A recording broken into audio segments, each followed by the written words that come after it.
Hey everybody, welcome to Proc-N-Roll, your guide to practical procurement, where we make procurement rock and roll every day. With me today is Zach, your procurement expert, KPMG consultant extraordinaire. We're a little bit sad to be missing our third musketeer, Natasha, the pro CPO. You all know her well. Now the founder of Candor Procurement. She's off at a World 50 Procurement Leaders event, so we're moving on today without her. And of course, myself, Conrad Smith, the innovator from Intel to CPO at Adobe, and now founder of one of the coolest, hottest procurement startups, Graphite. So I've been at it for 30 years. Together, we deliver almost 70 years of practical procurement experience. And here at Proc-N-Roll, of course, we discuss the latest and greatest trends, topics in procurement. So that is one of the things we're going to talk about today. Let's jump into the discussion. We've been talking a lot about AI. I had the great privilege of being in London with Zach last week, and we met with some really cool people out there in Canary Wharf at the KPMG offices. And Zach gave us an entry lesson in AI, which, folks, before you start thinking this is too basic and it really isn't deep enough, don't be thinking that, because we're going to show you today, workshop level, how you can get started building out AI and agents for your own personal practical use. This will give you not only a practical understanding of AI and these agents and what they can do for you, but the ability to jump in and get started, which is exactly what Zach did when he was jumping into this assignment and this project. So, Zach, why don't you tell us a little bit about how you got started on this and kind of walk us through the process. I know you're going to show us some stuff, so I'm really excited to see it. Yeah, and I appreciate some people are going to be listening in, so we'll try and describe everything we're going to be going through as well. I think a lot of people are talking about agents, right? Agents is a big buzzword. And I think what's amazing about agents is just how fast the space is moving. So over the last 6 months, you've seen a whole evolution of agentic stuff. And all these companies are starting to roll out their agents now. So if you look at, for example, ServiceNow, or you look at Zip, etc., all lining up agents for their customers. So it's really interesting space, I think, for people to get into. And I think it's important to understand the evolution a little bit. Now, I'm not an expert on AI, let alone agents, right? I like to dabble and just see what's out there. And everyone knows the LLM concept, right? So you put in a prompt, it gives you something back. That's how we started out. It's not really that agentic. The next level up from that is you then have a workflow, dare I say orchestration, where you can have an agent sort of at certain points in that workflow. So it becomes an intelligent workflow, right? Or it does become agentic in a way because it is executing a more complicated task. It's not just, step 1, step 2, step 3, but it's also adding a little bit more intelligence. And then I think you've got the actual real agents now that people are working on, which is the next evolution, which really are based on things like chain of thought, right? And basically they're more autonomous. They can operate, they don't need a very defined workflow. They can operate more autonomously. They can do tool calls, right? And there's a protocol that Anthropic, who are the founders of Claude, the makers of Claude, developed called MCP. I think it's called Model Context Protocol or something. I don't know. But it's basically like a connector, right? And it's a standard so that the whole idea is to allow models and agents to be able to easily query those different applications and tools. And so you have all these applications and tools are now publishing MCP or making it available so that agents can connect to their services. And I think what we want to walk through today is the second iteration, right? It's the orchestration / workflow part with a little bit of agents along the way. And I want to pipe in just a little bit here, because when I started hearing about agentic AI, I don't know, 4, 5, 6 months ago, I was like, okay, this is just another buzzword flavor of the month to confuse me and make me think I don't know what I'm talking about. And it worked pretty well, right? I was like, okay, I kind of understand AI. It's this generative AI thing. We're all interacting with it. And now there's this agentic thing. And I'm kind of like, wow, like different technology, different model, different what? Like, what is this thing really doing? I went to an event, actually co-hosted an event with Linda over at Box in the Bay Area, and her CTO came in and talked about it. It really crystallized it for me. And he's basically saying it is the same technology generally underlying these agents as what we're used to from ChatGPT.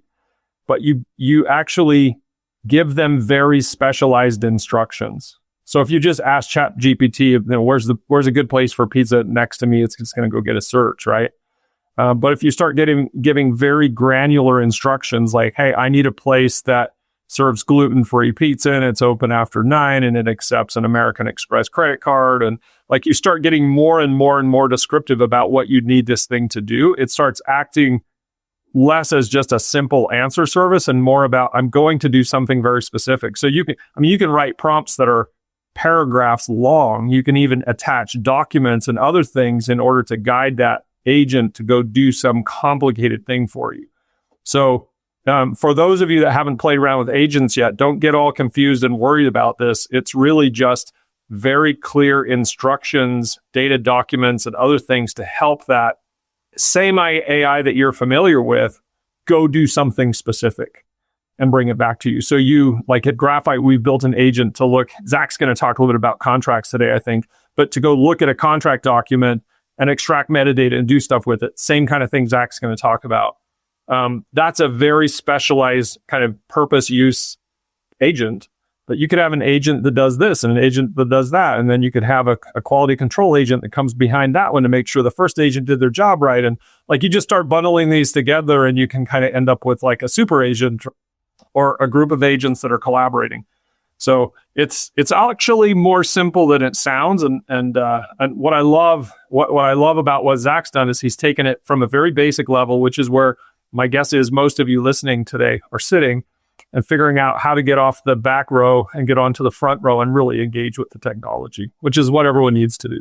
I think you put it so well, Conrad. I mean, you really described it perfectly. And I think that is the goal today, is just to show people a little bit of a flavor of, how things start to become agentic. I don't really know where you draw the line and you call it agentic or not, but that's besides the point. It's the same technology. It's just doing more things for you and it's executing more tasks sort of end to end. So we'll do a little bit of an agentic kind of workflow demo, and just to get people really into it. And yeah, I think hopefully people will start to experiment. I think that would be my takeaway. What I want to try and get for everyone listening to this podcast is it's not that hard, like you said, right? Go out there, dabble, and look, here's a starter for 10 that I'm going to take you through right now. Do you want to jump into it, Conrad? Let's go. Let's hop right in. I know we got a limited amount of time today, and we could go on for 2 or 3 hours. We're going to box this down to like 30 or 40 minutes for everybody. So let's rock and roll. So I'm going to share screen, which I know is not ideal for those who are listening in. This is a good podcast to go pull up the screen and see, and not just hear. But we will try and talk you through it as we go. Yeah, I will try and do that. So hopefully everyone can see my screen. Yep, it's coming across great. Awesome. Okay, so there are a couple of these platforms that are really blown up over the last couple of years. When people realized actually, you could take a workflow tool or an orchestration tool, and then you could just put like AI in the middle of it, right, to do certain tasks, and that makes the workflow way more powerful, right, because you can do so much more with it. And so that's what Zapier is, which is what I've got open right now. There are other platforms like N8N that are even more powerful in some ways. And these tools are becoming very popular. They're becoming more available in enterprises as well. But similarly, any sort of workflow orchestration application out there, even if it's an enterprise, so even if you're looking at ServiceNow, for example, or Zip, they will be giving you these tools to do exactly the same kind of thing that we're going to run through today. Okay. So in this case, Zapier's been around for quite a while, right? Like all of us running around thinking about AI. So this blending together sort of older is not a great word for it, but older workflow technology blended in with AI to really create something super cool and fast. Zach, before you get into this, I want you to tell people how you figured this out. Because 2 or 3 months ago, I don't think this was you. Like, you didn't know what you were doing at all. And now you've actually been able to build these little AI applications. Yeah, I think it's just curiosity. A lot of YouTube, right? So there's a ton of great resources on YouTube. If you just search for something like agents on YouTube, you'll get so many results that you can dive into. Something called vibe coding, which is an interesting concept I came across. And I started to think, well, let me try that out. So I dabbled a little bit in writing code, or rather telling an AI what code I want to write, and the AI would go and write that code. And obviously, in that process of doing that, you learn so much more about code, etc. Right? And I've had a couple like people who've really helped developers actually know their stuff, who give me high level guidance a little bit as well, which really helps orient. I don't think you can do it. You can do it purely with AI, but the human support is also really, really great. And so I think that's all it is. I think the hardest thing is you got to find the time, because most people, have their jobs and maybe they're not thinking about AI so much. So yeah. So this learning process for you, was this 2 hours or 20 hours or 200 hours? Like, how would you tell somebody, in 5 or 10 hours you can actually get to this level of proficiency? Yeah, I'd say 5 to 10 hours. This kind of workflow that I built, 5 to 10 hours is plenty. Like, you can definitely do this in 5 to 10 hours, if not something a bit more complex than this.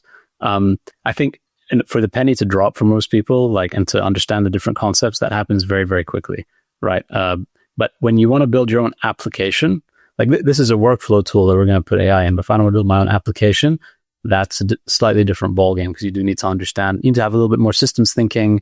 You need to know, where to look when you get an error, etc. AI really can't do everything for you in that kind of environment. So I'd say, yeah, just really get your hands dirty with this stuff, because it's actually really fun and it's really rewarding once you've got something working, especially if you can consistently get it to work every time without errors. It just feels phenomenal. So yeah, and it's very accessible. Like I said, anyone can do it. The piece I would say to everybody is, don't be afraid to go start this, right?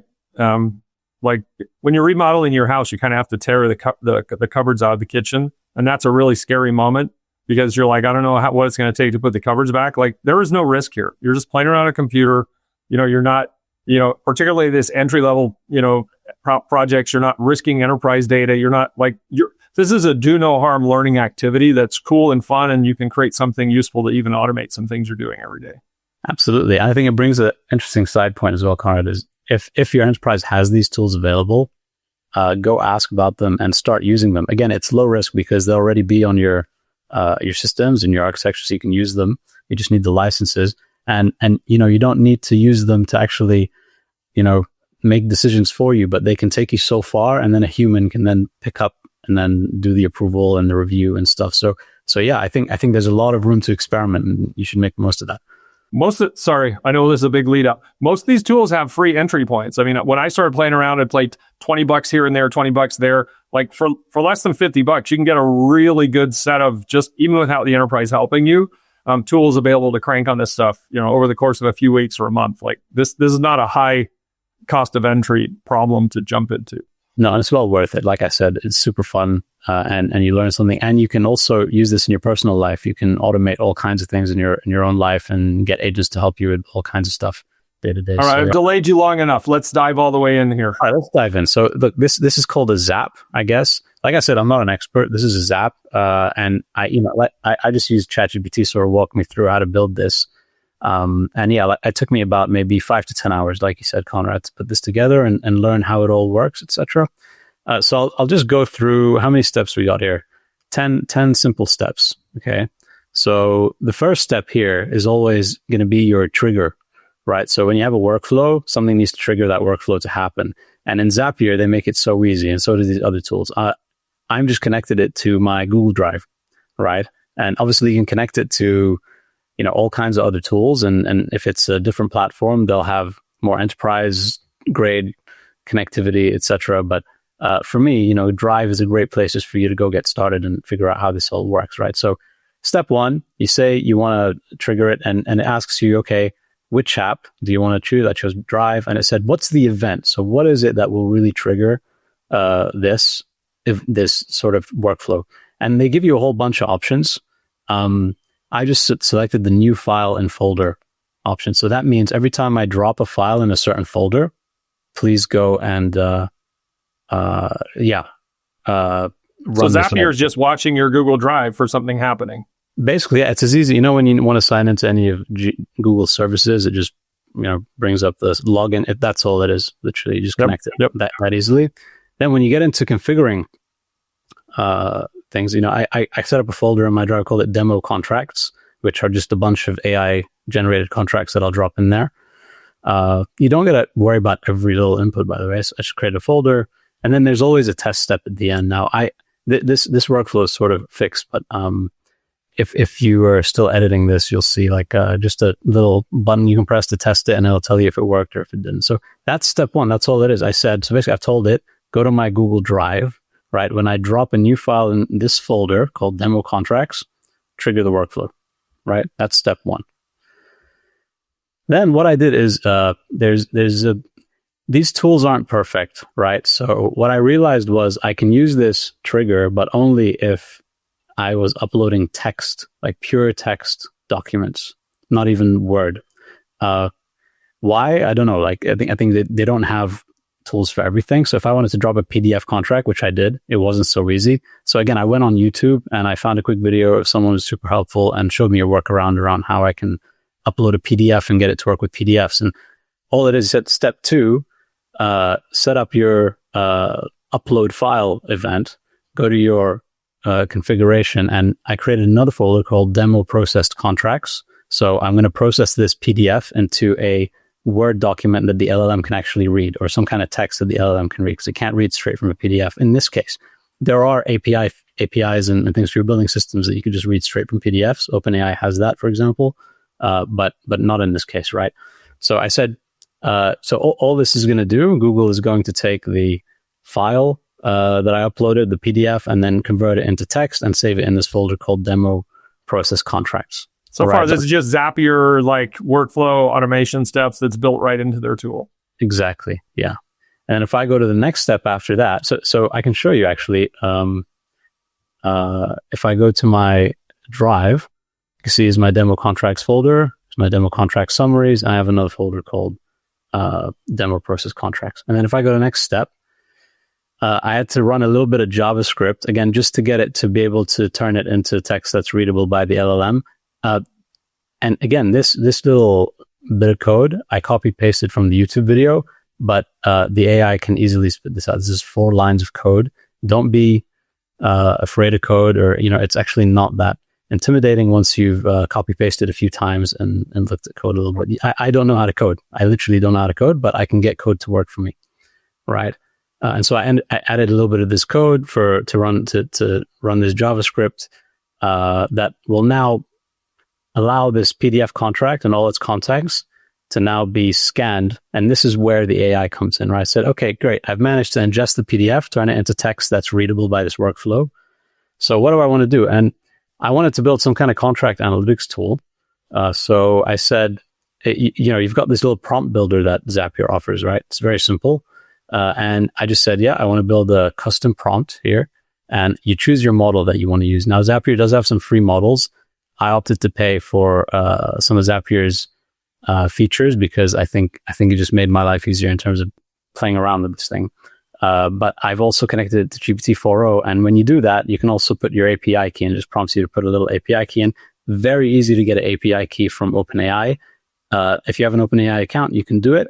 You put $5 on your API account or whatever, and that's like plenty to do testing and building. It'll take you quite far, basically. So all this is saying is, here's my API key, so I can use GPT-4o. I put $5 on the account or whatever to let that work. So this step is actually connecting the AI, OpenAI right back into the workflow that you're building in Zapier. Correct. Yeah, this is my prompt builder, but I'm choosing the model because Zapier will give you all the options to choose all the different models that you want to use. I wanted to use 4o. I did try, I think it was 4o Mini and some of the smaller models, and I found that actually they did make more mistakes in terms of the contract analytics that they were doing. But 4o seems to be working perfectly right now. I haven't seen it. I've seen it miss a couple beats, but compared to the amount of contracts I've run through it, like it's worked really, really, really well. So next thing it's going to say is, okay, so what are the input fields then? And it's very easy in Zapier. Like when you click the input field, just click here and it just gives you a drop down. And I selected, this showed up, just said result. So of the JavaScript step before. So I said, my input is the output of my last step, which was that JavaScript that we ran, right? And it's literally just drop down, click. click the input. That easy. It's very intuitive. It really, you do not need to have a lot of technical knowledge. And I gave it a prompt. I said, you are a contract analyst. Given the contract, extract the following clauses, return the results as a structured list, clearly labeled with the output field names, extract only content that directly maps to each label. So I'm interested in 15 clauses here: the supplier name and address, effective date, term and termination. I'm not going to go through all of them, but liability, insurance, confidentiality. The reason I went for 15, I really wanted to test, how much can it actually process. So yeah, I chose these 15. And this prompt, by the way, was also written by AI. So I didn't even write the prompt myself. I just told the AI what kind of prompt I needed. And, it produced some. I gave it some feedback. Decided by the way, what I wanted. But correct me if I'm wrong here, Zach, but if you're listening or you're watching this and you take this prompt and put it into OpenAI, just like into what you do with your generative AI, and attach the document that it can look at, boom, you're ready to go, right? It's going to do the same basic thing that Zach's showing here, integrated into his workflow. That's why I was saying, it's the same technology. It's just like a smart prompt you put together that you can reuse for a specific purpose. That kind of makes the generative AI into a little agent to do, more complex things and in a repeated way. You just count on it. You optimize this thing and go for it. Exactly. The difference is that if you did that with just ChatGPT, you're going to get a text response, right? Whereas here with Zapier, I can actually specify things called output fields. And so these fields can then become reusable elsewhere. Yep. So I've created them as actual fields. I've done that kind of thing that I described in ChatGPT or these other tools, and said, give me the output in a CSV file. So there are really cool things you can do even here outside of Zapier, but I can see why you'd actually want the exact field from the prompt, so you can just drop it somewhere else. Exactly, and you can reuse it, and it's giving you, because you can imagine these workflows can get very, very complex, right? Yep, you can build, like you said, agents that do actions off the back of other agents, and you can really lose yourself if these workflows get really big. But obviously, bigger workflow means you're automating more. So that's what we want, but we want to keep some control. So yeah, you create some output fields here, and then you can, I ran and I tested it here with a contract, and there you go. It actually worked perfectly. It broke out all the fields. And so what it's doing is it's just parsing the different contract clauses in full, right? I'm thinking about I'm thinking about all the different times legal or somebody's come and said, hey, I want to look across all of our contracts. I want to figure out which of our contracts are this or that or the other. Like you could put 100 or 1,000 contracts through a process like this and bang it out into data fields like this. So cool. And that's the key, Conrad. Like you can do 1,000 contracts with a workflow tool. You can't do it with the ChatGPT LLM prompt. If you gave it 1,000 contracts in one go, it's not going to be able to do it. This can do it because it's a workflow. So that's all that is. Again, very, very simple. Next step after that, we're already at step 6. Step 6. All right. This is where it gets a little bit more interesting. I wanted to put each of these different clauses into a Google Sheets document. I'm going to show you the Google Sheets doc here. It's got a little bit of data from a contract I processed, but you can see at the top row here, I've got in every column the 15 different clauses that I want, right? So supplier name, effective date, term and termination, scope of services. And what I want the workflow to do, or the LM to do, is to to process that contract and then put the clauses in the right space, right? That's all I want. And I want the clause in full, right? Because I want to be able to see it in full and do stuff with it. So that's literally all that is. I said, here's my spreadsheet. So you set it up the same way, Google Sheets. You then say, here's my spreadsheet. I've called it contract database. It asks you for which worksheet in that Google Sheet you want to use, just sheet 1. And then I didn't even bother with, I don't know what time zone setup is, but here's where a supplier, it basically, I create all of these different fields here. So the Zapier is actually retrieving all of those fields from my Google Sheets. And then all I'm doing is I'm mapping, the clauses that we just configured earlier in the earlier step. I'm saying, so supplier name and address corresponds to supplier name and address. Effective date corresponds to effective date. Term and termination, I'm just mapping them out, right? This is to really avoid errors. So it took about a minute just to, do this. Again, AI, there's some AI suggestions that will just do this for you as well in Zapier. So basically, I'm just aligning the columns in my Google Sheets with the clauses that I've asked the AI to extract, right? And same thing you would be doing if you were doing a manual cut and paste, right? Legal gives you assignment, you go to the PDFs, you start cutting and pasting. This is doing all that stuff for you. Exactly. Yeah. So that's all that is. So that step is just saying, okay, now what this has allowed us to do is take our output from the last step, which is to break down the contract clauses into these 15 clauses. And then now it's going to put them into this contract database, right? Because it knows what each of these columns is, and it maps to what it's been analyzing from the contract. That's step 6. Step 7 is then look up a spreadsheet row. Okay, so great. I've got now the contract clauses parsed, and they're in my contract database on Google Sheets. Now what I want to do is I want to be able to look up. So what I want to do is I want to do some analysis, right? So I've asked it to go and look up a spreadsheet row. Again, when you set this up, you just say the app is Google Sheets. The event from the dropdown, you select look up spreadsheet row. All these events that you want to do, they're already pre-configured in Zapier. You don't need to code them, right? You just literally select them from a dropdown.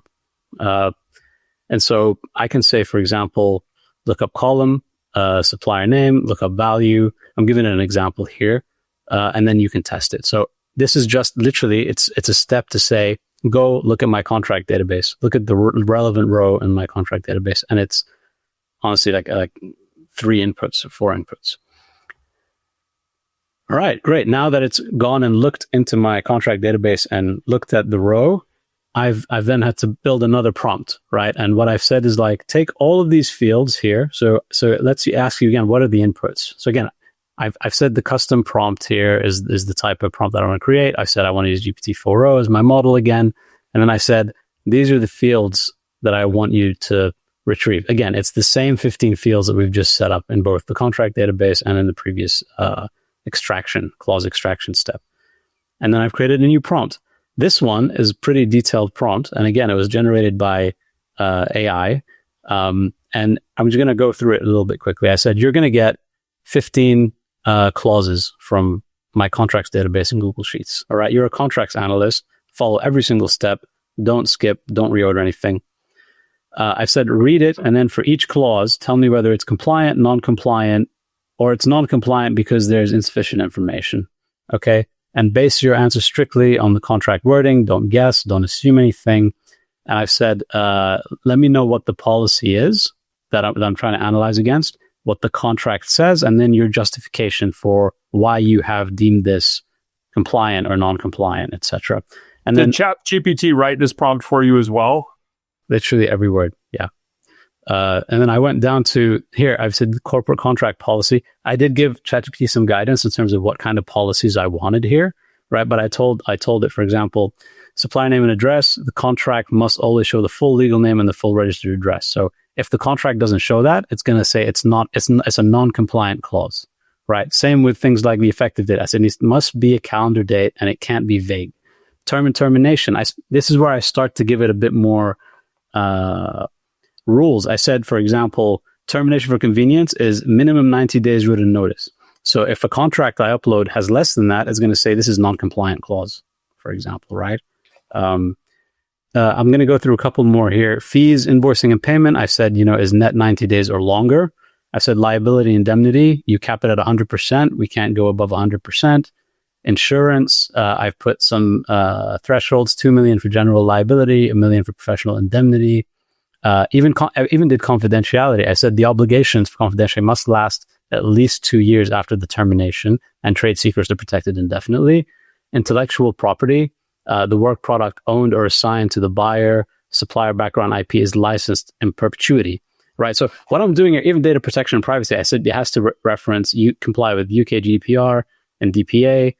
So what I'm doing is I'm setting all of my parameters. So the whole idea of this was to really test, like if I wanted to create a self-contracting service for a stakeholder in the business, and I as a contract manager didn't want to get involved to write the contract from scratch, I can just get someone to go do their negotiation with a supplier in the business, use a tool like this, it'll return a compliant version of the contract. So when it comes to me as the procurement manager, it's already had an agent look at it and sort of finesse it, right? So that's, I think, where the value is in this particular thing. So I gave it a bunch of different policies for every single clause, all 15 clauses, I've said what the policy is that I want to see.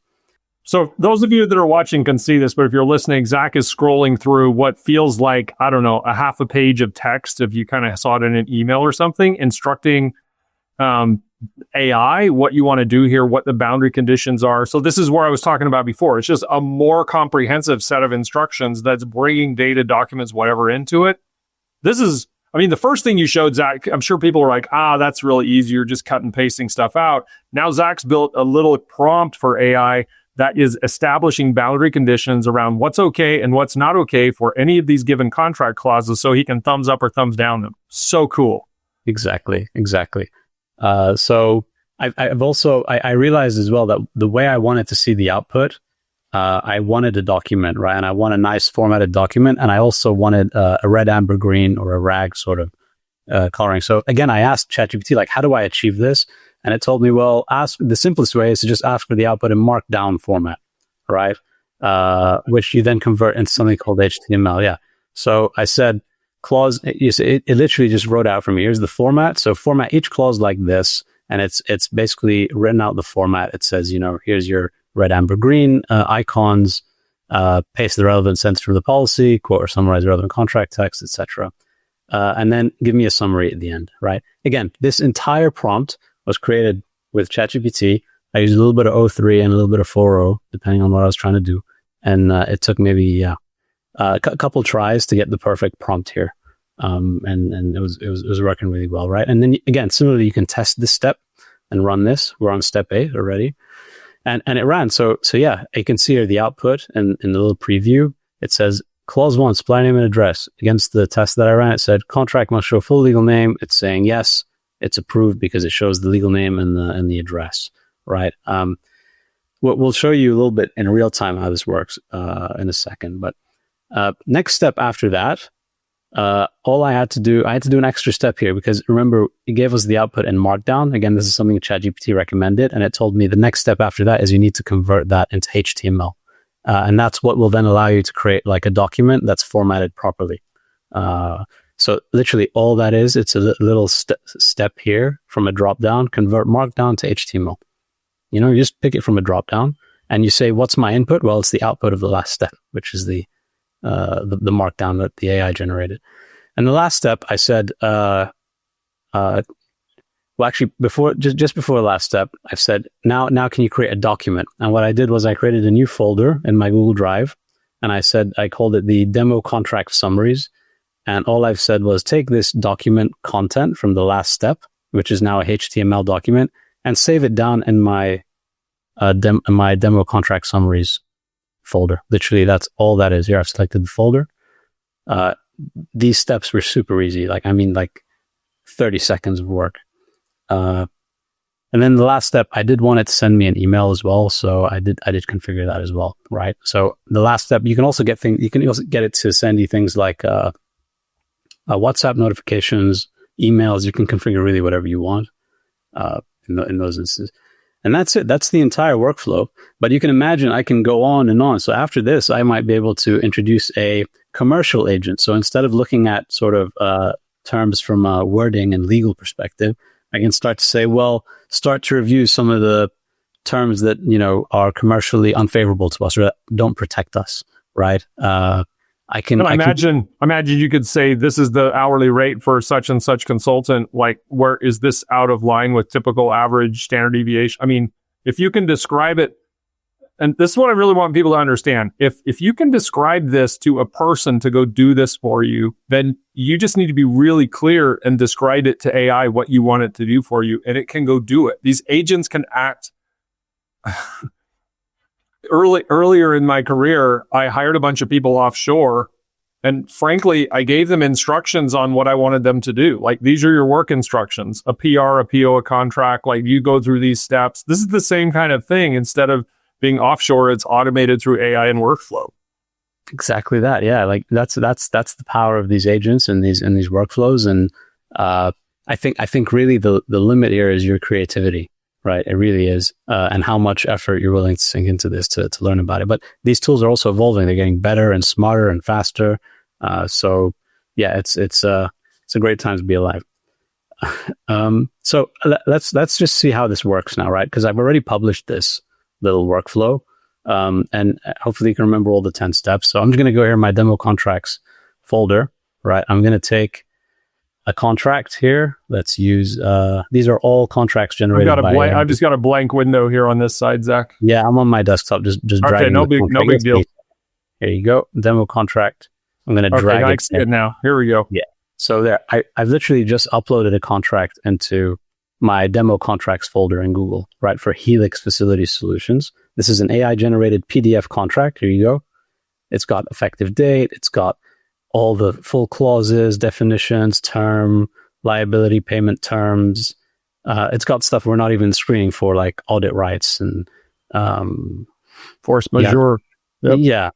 Yeah, exactly. So there, I've uploaded the contracts. All I need to go is I go back to this Zapier workflow. If I click run here, it's going to run the workflow. Hopefully it works. There you go. It said Zap run successful, triggering on one new file. So it's detected that I uploaded this file. And now I can see in real time, if I go to my little Google Sheets, which is my contract database where I want all the clauses to be broken out, and I wait for 20 seconds, it should just populate that row with this new contract and break out. This is so cool.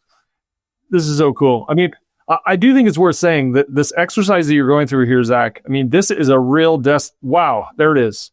There you go. And it's got everything perfectly there. It's got the name. It's got, this date is formatted incorrectly, but that's something you can fix. It's got here, so for example, this term and termination, it's dragged the term and termination clause in full.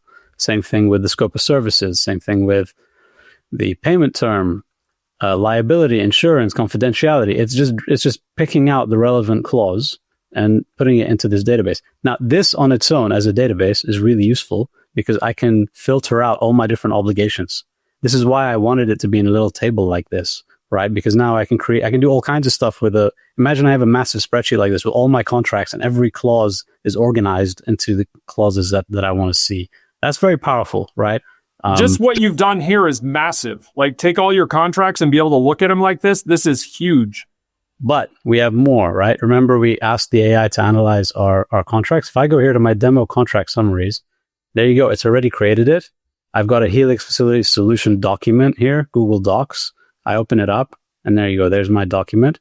It's got all 15 clauses in the order that I asked for. And against every single one, it's giving me a green or a red, right? So it's giving me here on supplier name and address green. It's telling me, your policy, you said the contract must show full legal name and registered address, including country. That's what the contract says. My analysis says the contract provides the full legal name and full registered address. So I gave it a compliant score. But if you go down to term and termination, which is the first red here, it says our policy's termination for convenience is 90 days plus, and termination for breach must allow a cure period of under 30 days. The contract that you uploaded says it's a 60-day termination for any reason, right? And it's saying the contract allows termination for convenience with only 60 days, therefore it's not compliant. And the cure period breach is compliant because it's 20 days. It's below our 30 days. And this is like paralegal work, right? You would have had to go, like, give us the paralegal and analyze, do the redlining, come back with a summary of what you think's going on with the contract. Yeah, and the surprising thing, I mean, here's the value in breaking out the way we did, because most people could be like, well, why didn't you just take that contract, put it in ChatGPT, give it the same prompt, and get the output?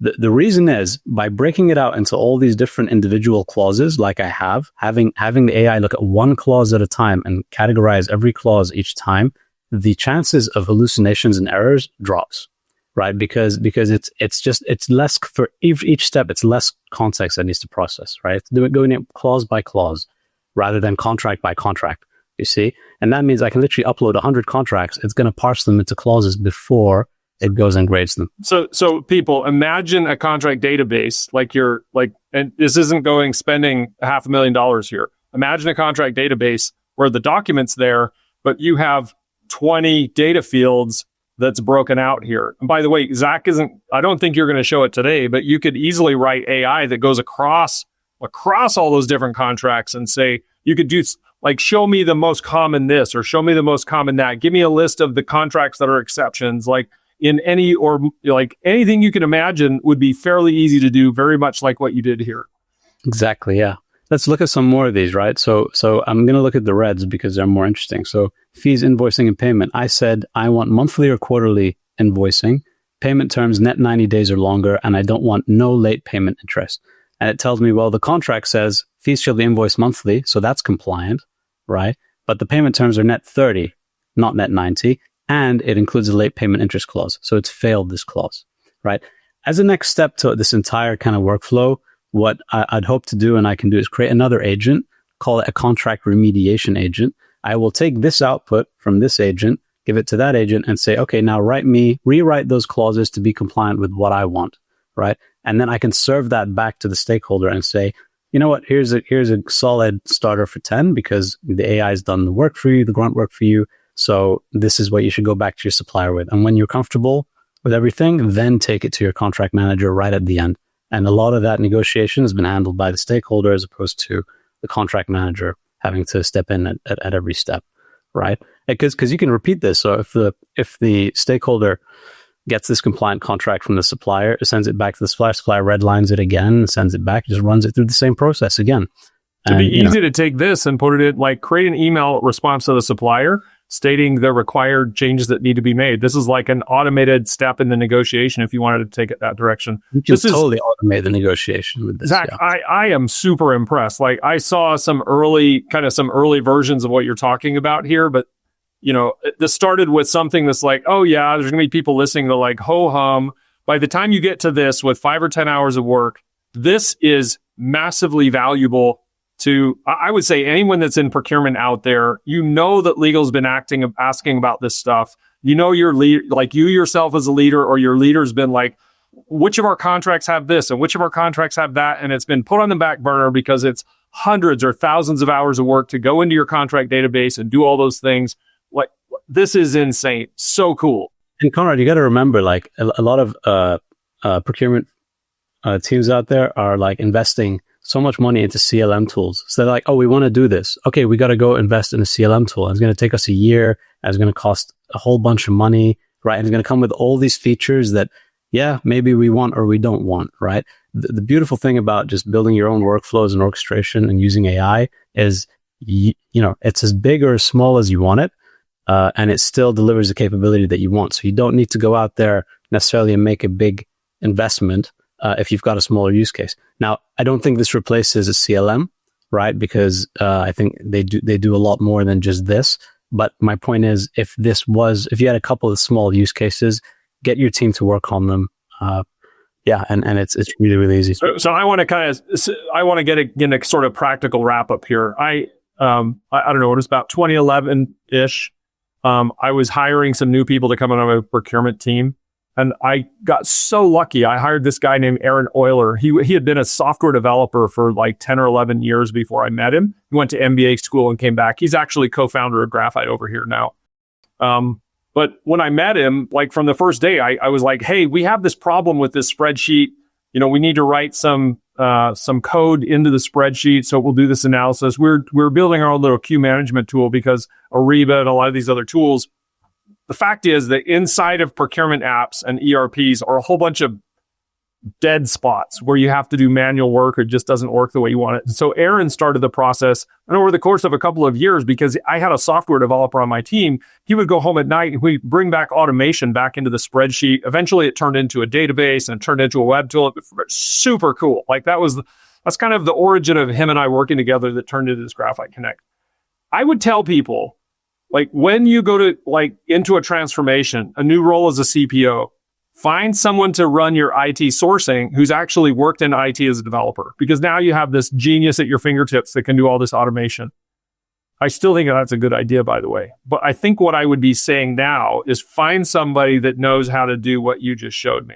And so if you're a entry or mid-level procurement person and you don't know how to do what Zach just showed you, figure it out. This just makes you 10 or 20 times more valuable to the organization.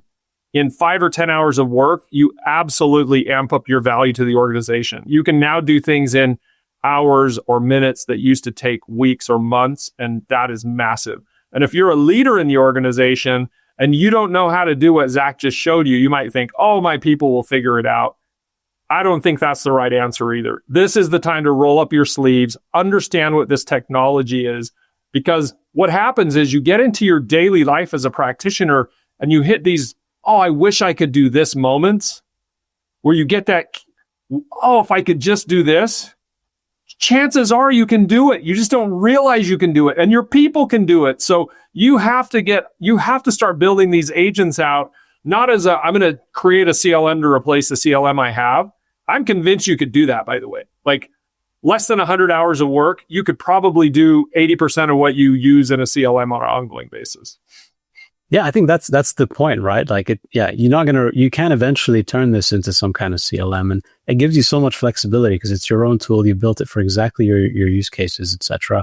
But it's not just about contracts, right? You can literally do any procurement process, make it agentic, create workflows. And yeah, I think if you're not seeing these tools now, I'm sure you're going to see them in the future. My last thought on this, Conrad, is what you said about bringing in technical talent into the procurement team.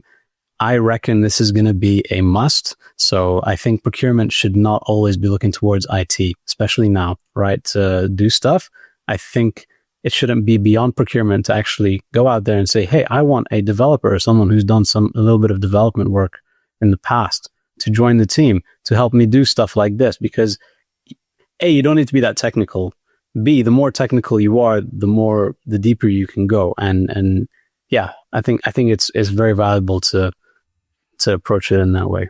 So I would suspect 80 or 90% of people that are listening to this have already gone in and done simple generative AI, something, in one of these tools. You all know how to do it. This is 3 simple steps forward to write more complex prompts, and frankly, to have AI help you write those complex prompts, and then start stitching together things that can do amazing amount of work for you.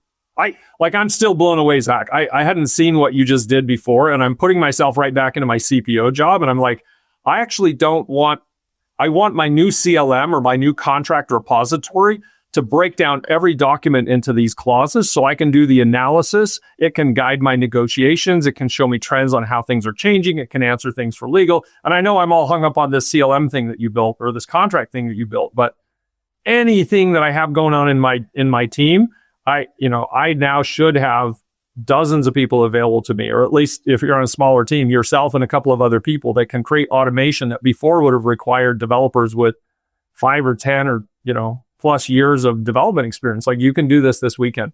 So, I want to give you the last word here, Zach, but I would say the practical application, what we're talking about right now, is get off of the sidelines and get onto the front lines and start figuring out what these agents are. Don't be afraid of them. It is very intimidating because it all sounds like mumbo jumbo, scary stuff. It is not that scary. AI itself can tell you how to do this, and it can guide you through the process, start to finish. Absolutely. And I would doubly encourage, that kind of message. And I will say, like, even for me, when I went into this, it was confusing at the beginning. Zapier was really frustrating me for the first few hours. I had no idea how it worked, right? But my breakthroughs came fast and quick, right? And once I got it, it just all clicked for me. So my point is, like, it's not one of these that you need to do it for a very long time. Yes, you're going to be uncomfortable at the start, literally for like 2-3 hours, and then it's all going to make sense. And, you're going to know where to go to get an answer and to work things through. And also remember, I think the new generation of talent is going to grow up using these kinds of tools. They're going to come into the workforce already knowing how to do this kind of stuff. And not only that, expecting that you've got these kinds of tools available for them to mess around with. So yeah, get your hands on it. Don't be complacent. That's awesome. Zach, thanks for taking a few minutes with us. I don't know if you're going to set this project aside. I can tell by the way your eyes are sparkling about this, that this is not the end of your play with AI kind of journey. So please keep us updated as it's time for another refresh on where this went or where the new project has emerged. Absolutely. I'd love to hear also from our audience if anyone's done anything interesting or cool. Want to jump on the pod and give us a demo, like, by all means, reach out. Would absolutely love it. Thanks, everybody. Goodbye from Madrid, Zach in London, and Natasha at World 50. We missed you. We'll see you again next time. Take care, everybody.